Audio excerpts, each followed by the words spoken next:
Bismillahirrahmanirrahim. Assalamualaikum warahmatullahi wabarakatuh. Waalaikumsalam. Perkenalkan, nama saya Muhammad Fauzan Al-Muhajib yang menjadi moderator atau memimpin acara pada presentasi pengaruh perluasan tempat dan tata letak terhadap minat beli pada usaha Mutiara Foto. Langsung saja perkenalkan, nama saya Muhammad Fauzan Al-Muhajib dengan NPM 22051056. Dilanjut dengan teman saya. Nama saya Asep Prayoga, NPM 2205300003.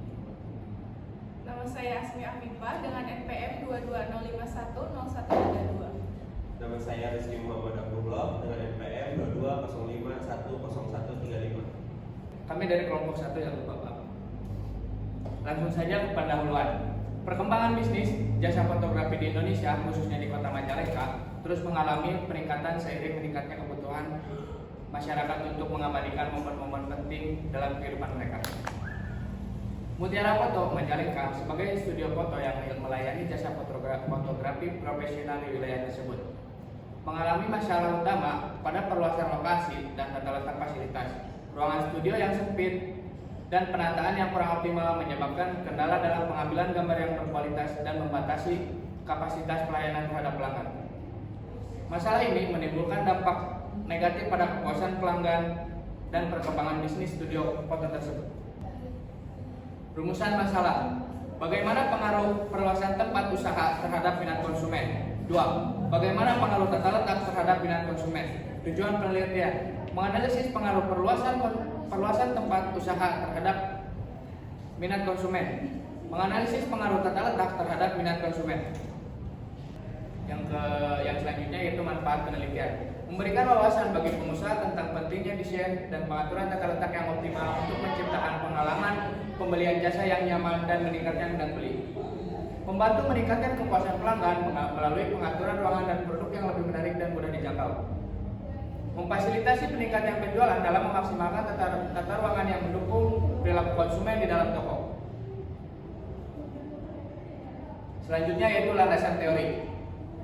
Menurut Abnar et al. 2024 mengenai pengertian perluasan tempat. Perluasan tempat adalah penambahan atau pengubahan ukuran area usaha agar lebih luas untuk menampung lebih banyak pelanggan atau peralatan sehingga proses kerja menjadi lebih lancar dan nyaman. Kedua, pengertian tata letak menurut Tarzan et al. 2023. Tata letak fasilitas usaha fotografi pada Mutiara Foto adalah pengaturan ruangan dan peralatan seperti area studio, ruangan tunggu pelanggan, ruang rias, percetakan agar alur kerja lancar, pelanggan nyaman, dan jarak pemindahan barang pendek. Pengertian minat konsumen menurut Santoso dan Wijaya pada 2022 mengatakan bahwa minat konsumen adalah keinginan atau ketertarikan yang kuat pada seseorang untuk membeli atau menggunakan suatu produk atau jasa setelah mengalami rangsangan tertentu seperti promosi, kualitas produk, atau rekomendasi. Minat beli menunjukkan tahap awal sebelum konsumen benar-benar melakukan pembelian dan merupakan indikator penting dalam proses pengambilan keputusan konsumen. Hubungan antar variabel. Hubungan perluasan tempat terhadap minat beli. Perluasan tempat pada servis studio fotografi menghasilkan ruangan yang lebih luas dan nyaman yang mempengaruhi respon efektif serta kognitif konsumen secara positif, sehingga pada akhirnya meningkatkan minat beli pelanggan. Hubungan tata letak terhadap minat beli. Tata letak yang optimal dalam servis studio fotografi menciptakan pengalaman layanan yang nyaman, efisien, dan profesional, sehingga meningkatkan persepsi kualitas dan minat beli konsumen. Kerangka pemikiran. Indikator yang saya gunakan dalam perluasan tempat atau X1 menurut Lupiahodi 2014 yaitu ruangan lebih luas, penambahan fasilitas fisik, kemudahan bergerak dalam ruangan, kenyamanan lingkungan fisik. Tata letak atau X2, indikator yang saya gunakan menurut Jaihani et al. 2018 yaitu kerapihan dan keterangan pada ruangan, alur layanan yang jelas, penetapan peralatan secara tepat, dan kenyamanan visual. Indikator minat beli menurut Ferdinand 2016 yaitu minat transaksional, minat referensional, minat profesional, dan minat eksploratif. Langsung saja ke penelitian terdahulu yang akan dibacakan oleh teman saya yaitu Rizky Muhammad. Kepada waktu dan tempat saya persilakan. Baik, terima kasih moderator. Di sini saya akan menjelaskan yaitu penelitian terdahulu. Di sini terdapat 5 penelitian terlebih dahulu, diantaranya yaitu yang pertama penelitian tahun 2020 dari Sari dengan judul penelitian pengaruh tata letak ruang kerja terhadap produktivitas pada industri jasa kreatif dengan metode kuantitatif, dan hasil penelitiannya yaitu tata letak ruang kerja yang efektif meningkatkan produktivitas dan efisiensi operasional, dan relevansi dengan penelitiannya yaitu mendukung pentingnya penataan tata letak studio foto dalam meningkatkan kelancaran dan proses kerja. Slide selanjutnya yaitu fungsi pengambilan keputusan, terdiri dari 2 fungsi. Yang pertama yaitu pangkal permulaan dari semua aktivitas manusia yang sadar dan terarah, tidak secara individual maupun secara kelompok, baik secara institusional maupun secara organisasional. Selanjutnya yang kedua yaitu sesuatu yang terlihat futuristik, artinya bersangkut paut dengan masa depan, masa yang akan datang, di mana efeknya atau pengaruhnya berlangsung cukup lama. Selanjutnya yaitu tujuan pengambilan keputusan, terdiri dari 2 bagian. Yang pertama yaitu tujuan yang bersifat tunggal, yaitu tujuan pengambilan keputusan yang bersifat tunggal terjadi apabila keputusan yang dihasilkan hanya menyangkut satu masalah, artinya bahwa sekali diputuskan tidak akan ada kaitannya dengan masalah lain. Yang kedua yaitu tujuan yang bersifat ganda, yaitu tujuan yang bersifat terjadi apabila keputusan itu menyangkut lebih dari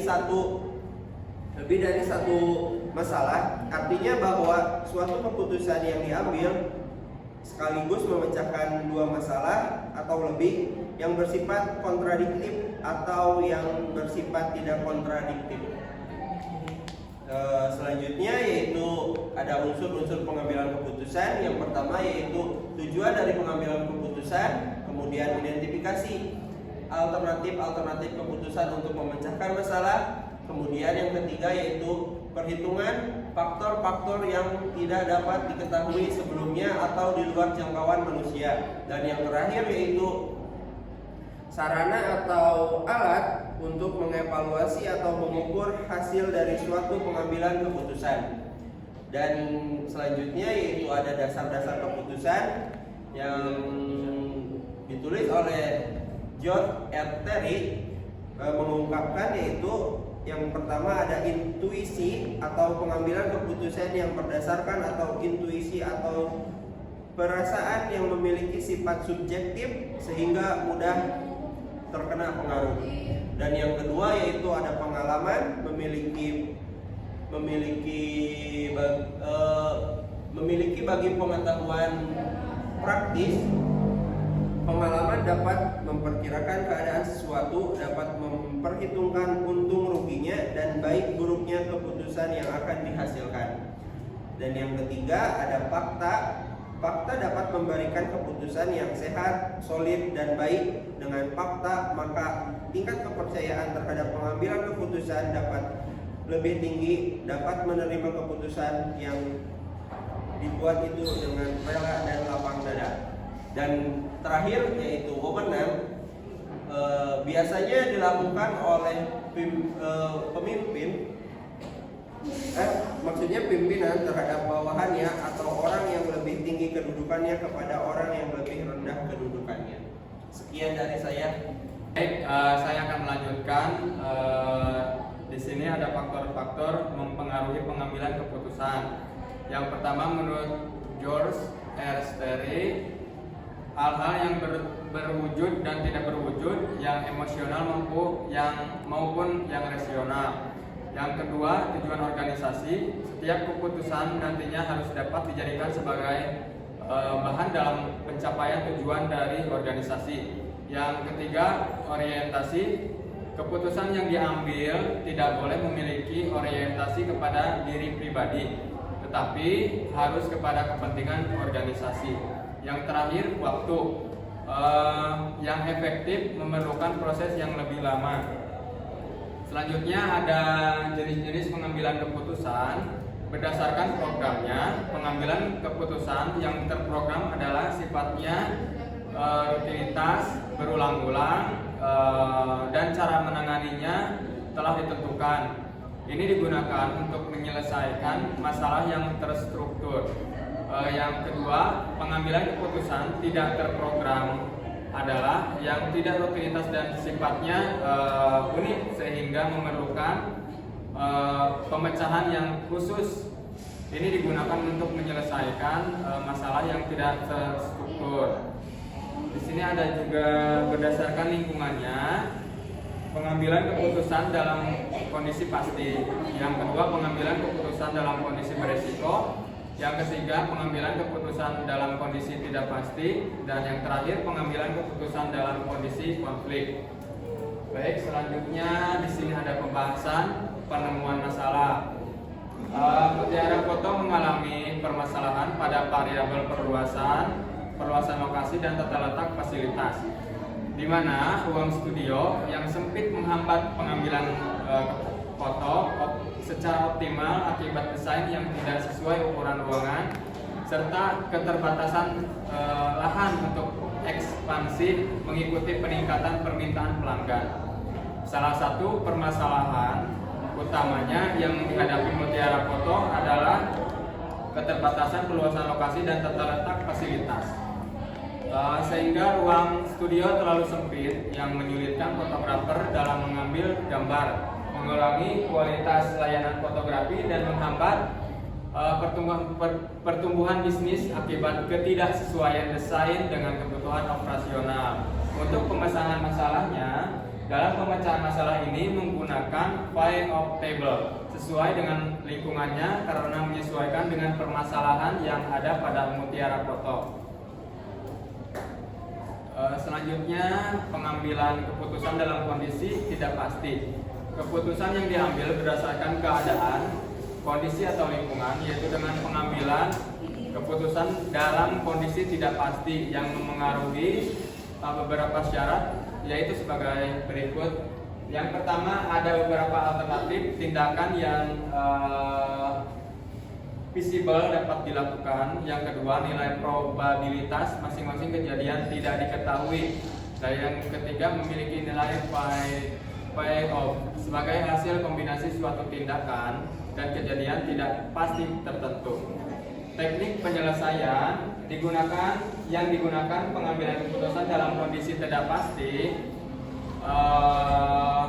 serta dari hubungan antara pilihan dengan kejadian payoff. Payoff adalah selisih antara harga pasar dan harga pelaksanaan, sementara profit adalah selisih antara payoff yang diterima dan premi yang dibayarkan. Oke, lanjut. Tujuan penggunaan payoff table ini adalah untuk memudahkan penggambaran situasi keputusan dengan menggunakan pengambilan keputusan adalah saat dimana sepenuhnya dapat dikendalikan dalam mengambil keputusan tindakan. Sedangkan saat kejadian tidak pasti adalah saat dimana sesuatu di luar kontrol tentang apa yang akan terjadi atau di luar kendali kita untuk mengatasi masalah yang ada. Maka harus menciptakan inovasi produk baru dan memperluas tempat. Payoff dari kedua alternatif solusi tersebut didasari pada kondisi di mana ekonomi potensial, yaitu kondisi ekonomi baik dan kondisi ekonomi buruk. Metrik payoff alternatif solusi disajikan dalam tabel berikut.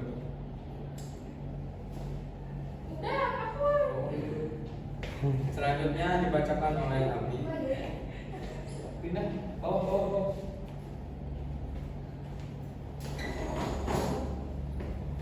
Nah, selanjutnya udah diklik.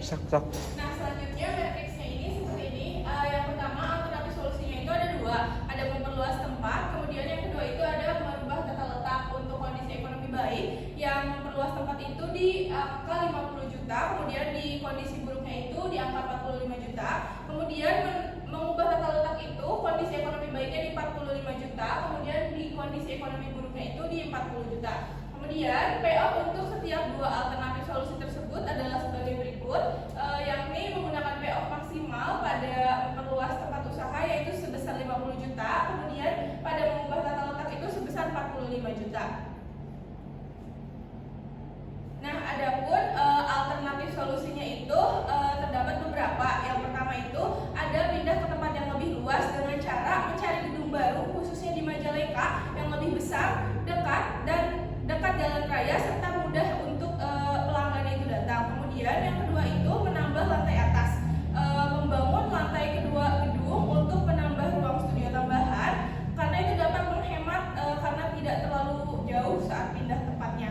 Kemudian yang ketiga itu ada meminjam ruang sementara, bisa melakukan kerjasama dengan studio lain gitu untuk memakai ruang pada saat ada keramaian begitu. Terus kemudian yang keempat itu ada menyusun ulang ruangan supaya tempatnya itu lebih strategis dan lebih mudah digunakan. Terus yang terakhir menggunakan pakai barang geser seperti menggunakan truk lipat dan tirai geser supaya pada saat operasional itu lebih mudah digunakan. Terus berdasarkan permasalahan yang dihadapi oleh Mutiara Foto, maka kami memilih alternatif solusi melalui memperluas tempat usaha serta mengubah tata letak untuk meningkatkan minat konsumen secara maksimal. Keputusan ini kami pilih karena dengan memperluas tempat usaha serta mengubah tata letak akan mempengaruhi kenyamanan konsumen untuk membeli jasa di Mutiara Foto. Kemudian untuk kesimpulan dan sarannya, permasalahan utama yang dihadapi oleh Mutiara Foto ini adalah keterbatasannya perluasan lokasi serta tata letak fasilitas yang mengakibatkan ruang studio sempit, menghambat proses fotografi, dan menurunkan tingkat kepuasan pelanggan. Analisis pengambilan keputusan menggunakan payoff table mengindikasikan bahwa memperluas tempat usaha memberikan hasil maksimal dibandingkan mengubah tata letak saja. Oleh karena itu, keputusan untuk memperluas lokasi ini untuk memperluas lokasi usaha dan mengoptimalkan tata letak dipilih sebagai solusi untuk meningkatkan kapasitas layanan dan kenyamanan konsumen. Selain itu, tata letak studio perlu dirancang ulang agar sistematis, agar kerja menjadi lebih efektif dan efisien. Dan juga furnitur geser serta teknologi foto digital dapat membantu memaksimalkan fungsi ruang yang terbatas dan mendukung inovasi pelayanan studio fotografi. Pendekatan ini diharapkan dapat meningkatkan kepuasan pelanggan sekaligus memperkuat daya saing bisnis Mutiara Foto di Majalengka. Mungkin itu yang dapat saya sampaikan dan teman-teman sampaikan. Selebihnya saya kembalikan kepada moderator. Baik, berikut yang bisa saya sampaikan dari kelompok 1 mengenai pengaruh perluasan tempat dan mengubah tata letak terhadap minat beli konsumen pada studio foto Mutiara. Terima kasih atas perhatiannya. Mohon maaf apabila ada salah kata. Wabillahi taufiq wal hidayah. Wassalamualaikum warahmatullahi wabarakatuh. Waalaikumsalam. Waalaikumsalam.